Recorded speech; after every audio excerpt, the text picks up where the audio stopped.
अस्सलाम वालेकुम students, welcome to free study platform. जैसा कि आप सब स्टूडेंट्स जानते हैं कि हमने ग्रामर की जो सीरीज़ है वो स्टार्ट की है, जो बिगिनर्स के लिए भी है और जो भी स्टूडेंट्स अपनी ग्रामर को रिवाइज़ करना चाहते हैं, चाहे वो किसी भी पर्टिकुलर टेस्ट की तैयारी कर रहे हैं, जो भी स्टूडेंट CSS PMS की तैयारी कर रहे हैं और वो अपनी ग्रामर को जो उन्होंने पढ़ ली हुई है उसको रिवाइज़ करना चाहते हैं, तो ये सीरीज़ उनके लिए है। ये बिल्कुल इजी वे में आपको जो है ना बेसिक से स्टार्ट करवाई जा रही है।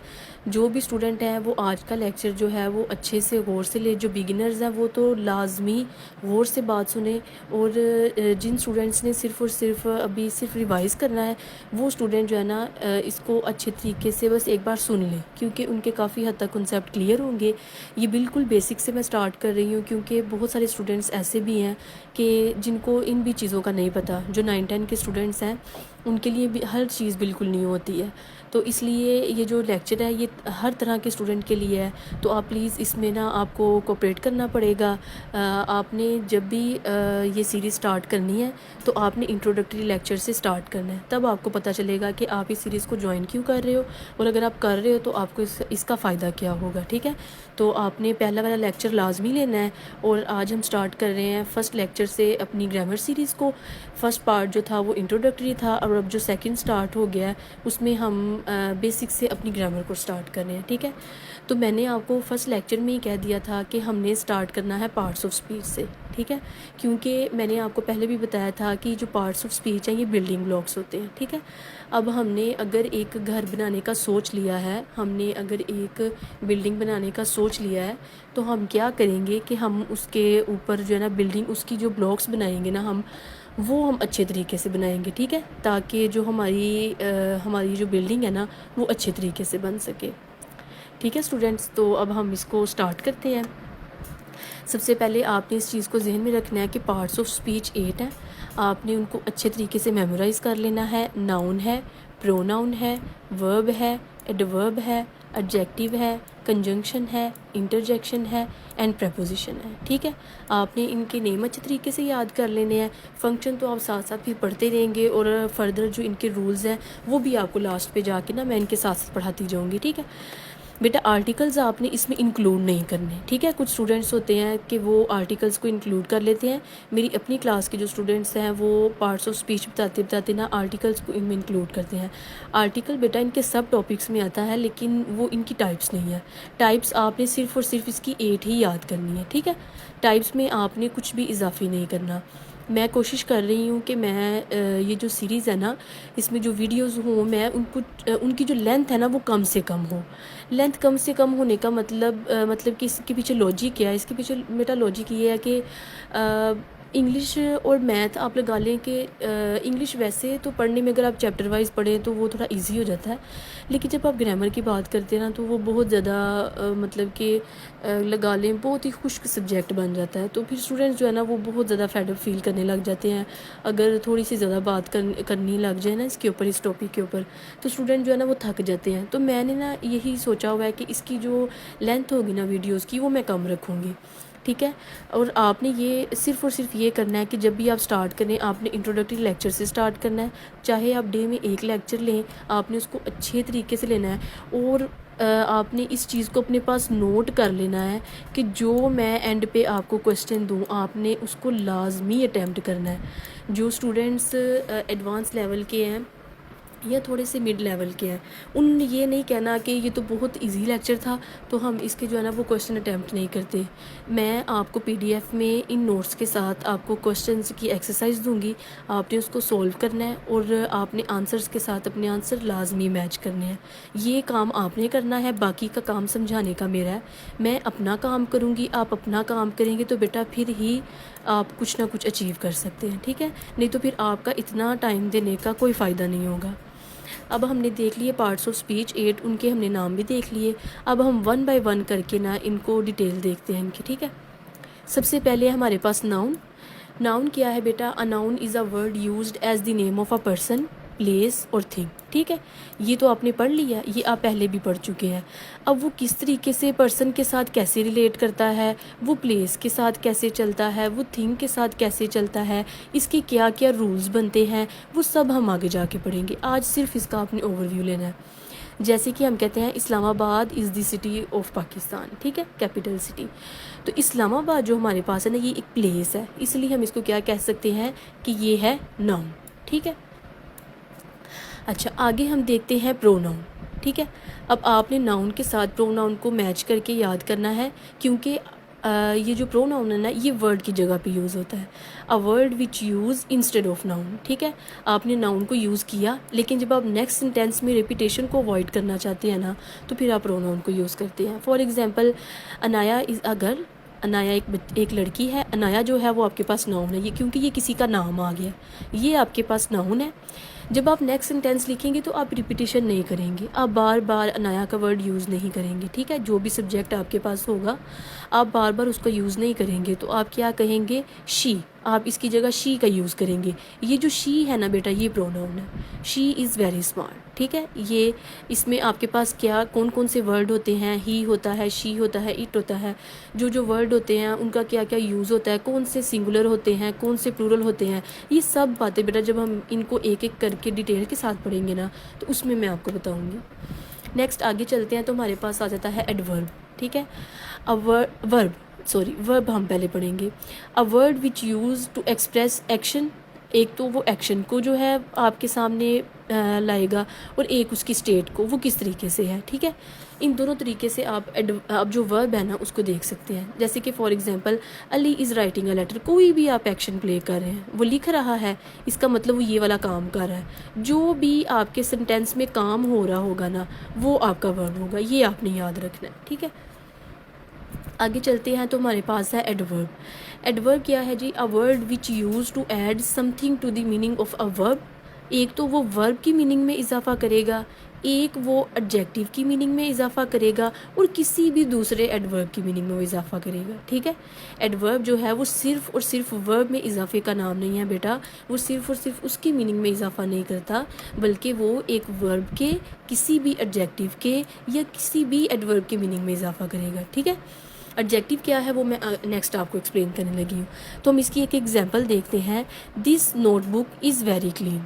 ठीक है, अब आप मुझे ये देख के बताएं, अगर थोड़ी देर के लिए आपने इस वीडियो को स्किप करना है और आपने सोचना है कि इस सेंटेंस में ये जो एडवर्ब है ये किसको एक्सप्लेन कर रहा है। ठीक है, आपने लाजमी वीडियो को थोड़ी देर स्टॉप करना है और आपने इसके ऊपर थिंकिंग करनी है। ठीक है, this notebook is very clean. ठीक है, वो कह रहा है कि ये जो नोटबुक है ना, ये बहुत ज़्यादा साफ़ है।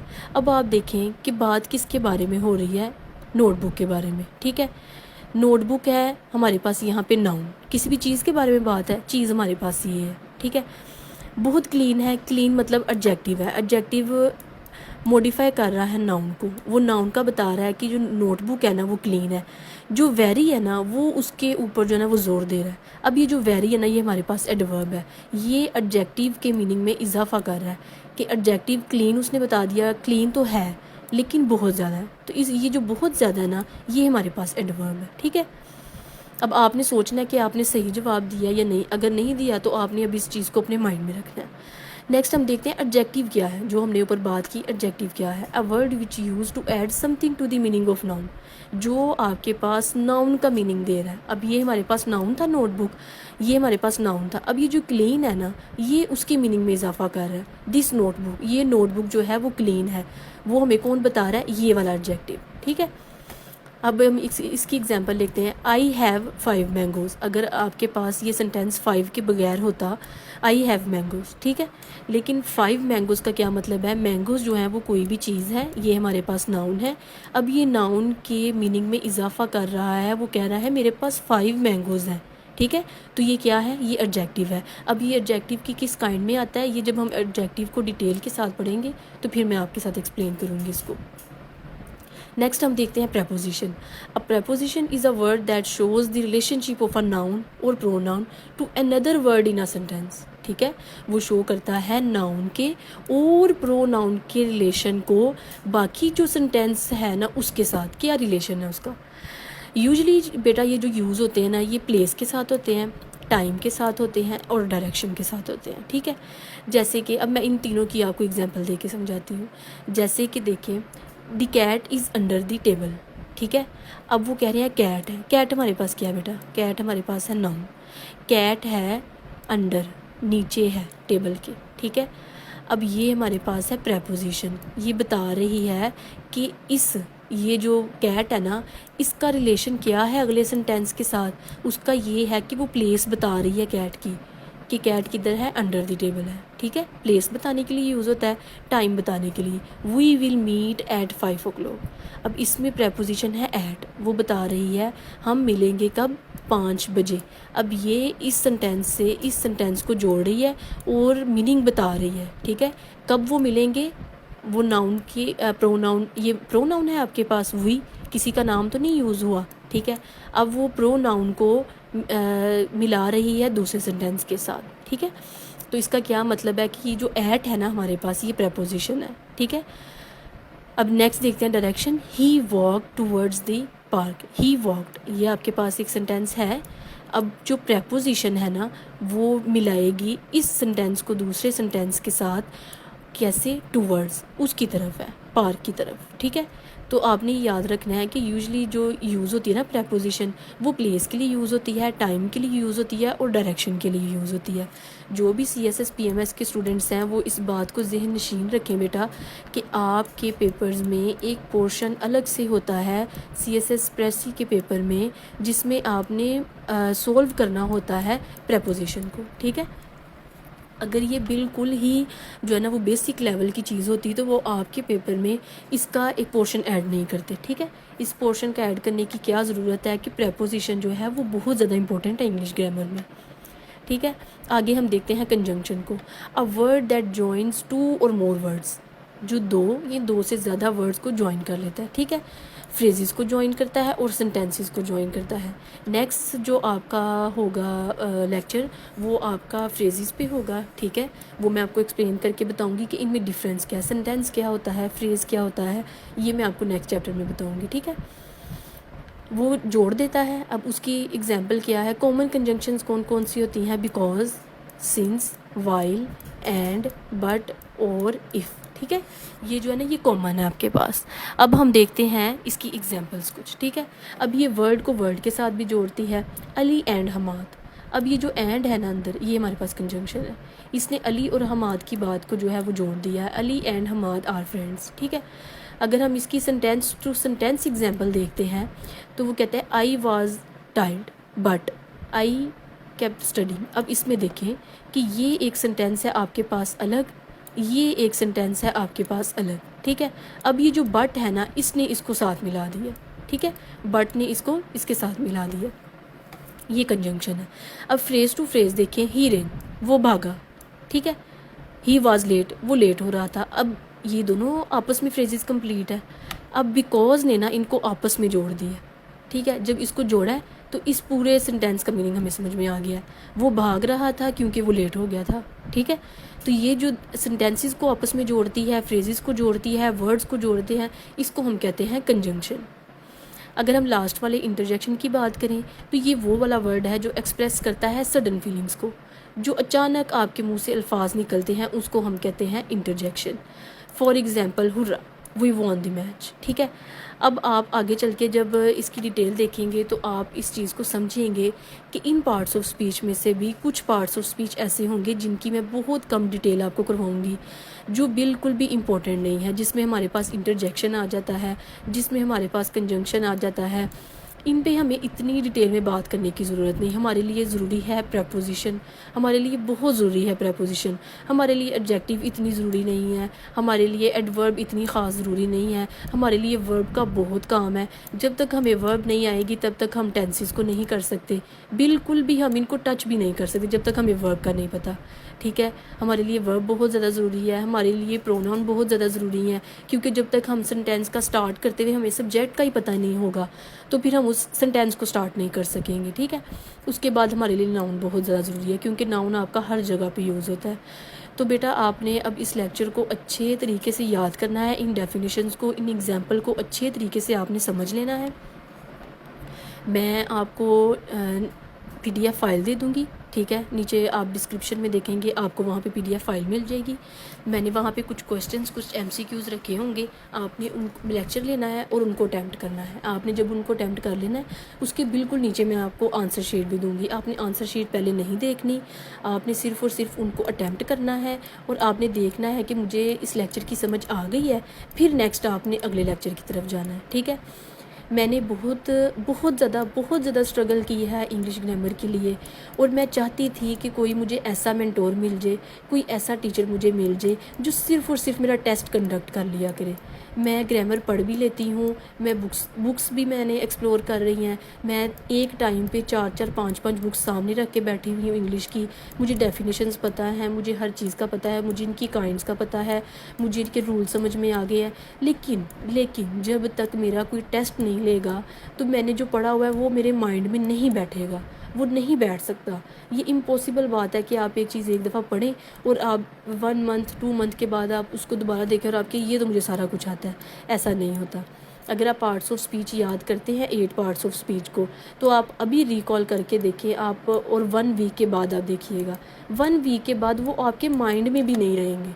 आपके माइंड से वो 2-3 स्किप हो जाएंगे और आप बैठ के सोच रहे होंगे 3rd वाला कौन सा था, 4 वाला कौन सा था, और ये आपके माइंड से निकल जाते हैं। बेटा, ये ह्यूमन नेचर है। ये ह्यूमन माइंड की इतनी ही ताकत होती है कि जब आप किसी चीज़ को रिवाइज़ करते रहते हैं तो वो आपके माइंड में रहती है, लेकिन जब आप उसको रिवाइज़ नहीं करते तो वो आपके माइंड से बिल्कुल स्किप हो जाती है। तो आपने जो है वो लेक्चर अच्छे तरीके से लेना है और आपने टेस्ट अटैम्प्ट करना है, और लाजमी मुझे कमेंट बॉक्स में बताना है अगर कोई भी आपके पास एडवाइस हो, कोई भी चीज़ आपने इंक्लूड करवानी हो अंदर, तो आपने लाजमी मुझे कमेंट सेक्शन में कमेंट करना है, ठीक है। Thank you so much.